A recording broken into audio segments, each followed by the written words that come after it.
ছাত্ৰ-ছাত্ৰীসকল তোমালোক সকলোকে আমাৰ এই চেনেলটোলৈ পুনৰবাৰ স্বাগতম জনাইছোঁ। আজিৰ এই ভিডিঅ'টিত মই তোমালোকৰ বাবে লৈ আহিছোঁ 2024 চনৰ ক্লাছ 4ৰ অসমীয়াৰ কুৱেশ্যন পেপাৰখন।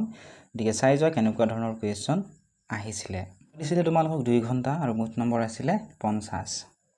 প্ৰথম 1 নম্বৰ প্ৰশ্নটো দিছিল মোৰ দেখভাল পদ্ধতিৰ প্ৰথম আঠশাৰী মুখস্থ লিখিব দিছিল। তাত দিছিলে তোমালোকক 8 নম্বৰ। এই ভিডিঅ'টোত মই কেৱল তোমালোক কুৱেশ্যন পেপাৰখন কি আহিছিলে জনাম। নেক্সট ভিডিঅ'ত মই উত্তৰখিনিও কৰি দিবলৈ চেষ্টা কৰিম, তোমালোকে চাবলৈ নাপাহৰিবা। 2 নম্বৰ দিছিল শুদ্ধ বিকল্পটোত শুদ্ধ চিন দিয়া। 5টা প্ৰশ্ন দিছিল, সেই প্ৰত্যেকটো প্ৰশ্নৰে কেইটামান অপশ্যনো দিছিল। যেটো শুদ্ধ হয় সেইটো আমাক বাছি উলিয়াই লিখিবলৈ কৈছিলে। ক নম্বৰ দিছিল তোমাৰ ৰাজ্যখনৰ নাম কি। অপশ্যন দিছিল 1 নম্বৰটো কামৰূপ, 2 নম্বৰ দিছিল ভাৰত আৰু 3 নম্বৰ দিছিল অসম। যেটো এই পেপাৰখন কামৰূপ ডিষ্ট্ৰিক্টৰ হয়, গতিকে ইয়াত কামৰূপটোৱে হ'ব শুদ্ধ। ঠিক আছে। 6 নম্বৰ প্ৰশ্ন মোৰ দেখভাল কবিতাটোৰ কবি কোন আছিল।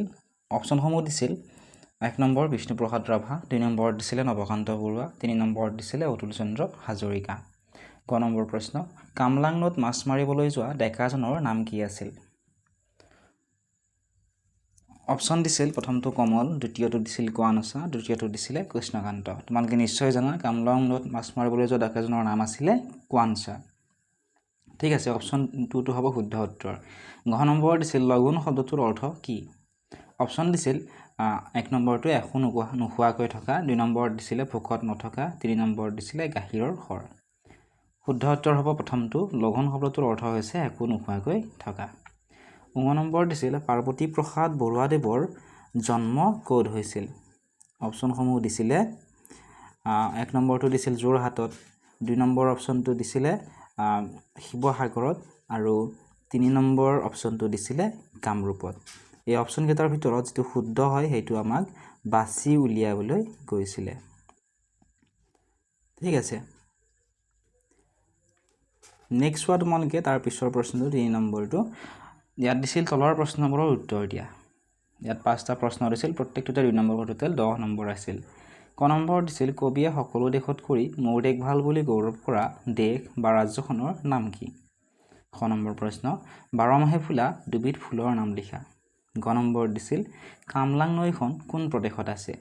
ঘ নম্বৰ প্ৰশ্নটো আছিল বিষ্ণুপ্ৰসাদ ৰাভাই স্কুলীয়া শিক্ষাৰ লগে লগে কি শিক্ষা লৈছিল। ঙ নম্বৰ প্ৰশ্ন পালোৱান বুলিলে কেনেকুৱা মানুহৰ ছবি তোমাৰ মনলৈ আহে। 4 নম্বৰ দিছিল বাক্য ৰচনা কৰা যিকোনো 3টা।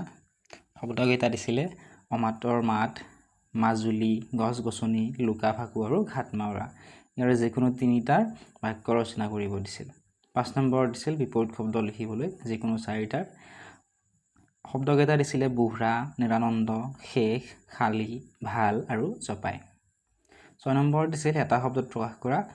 প্ৰত্যেকটোতে 1 নম্বৰ হৈ 3 নম্বৰ আছিল। প্ৰথমটো দিছিল বাটেদি যোৱা মানুহ, দ্বিতীয়টো দিছিল কঁঠালৰ সৰু কলি আৰু তৃতীয়টো দিছিল যি একেলগে পঢ়ে।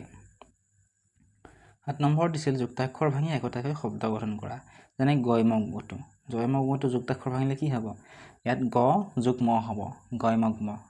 আৰু এটা শব্দ লিখিব লাগিব পাৰোঁ আমি যুগ্ম। ঠিক আছে। ঠিক এনে নয়দণ্ড, মূৰ্ধন্য ন যোগ মূৰ্ধন্য দ লগ লাগি মূৰ্ধন্য নয়দণ্ড হৈছে। ঠিক আছে। মূৰ্ধন্য নয়দণ্ডৰে এটা শব্দ আমি লিখিব পাৰোঁ অণ্ডজ। 8 নম্বৰ দিছিল পাঠ পঢ়া আৰু ইয়াত দিছিলে 5 নম্বৰ আৰু শ্ৰুতলিপিত দিছিলে 5 নম্বৰ। এইখিনিয়ে আছিল আজিৰ এই ভিডিঅ'টোত। যদিহে তোমালোক ইয়াৰে কুৱেশ্যন পেপাৰখন লাগে, ডেছক্ৰিপশ্যনত দিয়া লিংকসমূহত ক্লিক কৰি আমাৰ Facebook page, WhatsApp channel, Telegram channel আদিসমূহত ফ'ল' কৰি ল'বলৈ নাপাহৰিবা। তাত তোমালোকে কুৱেশ্যন পেপাৰসমূহ পাবা। যদিহে চেনেলটো ছাবস্ক্ৰাইব কৰি দিয়া নাই, ছাবস্ক্ৰাইব কৰি দিবলৈ নাপাহৰিবা।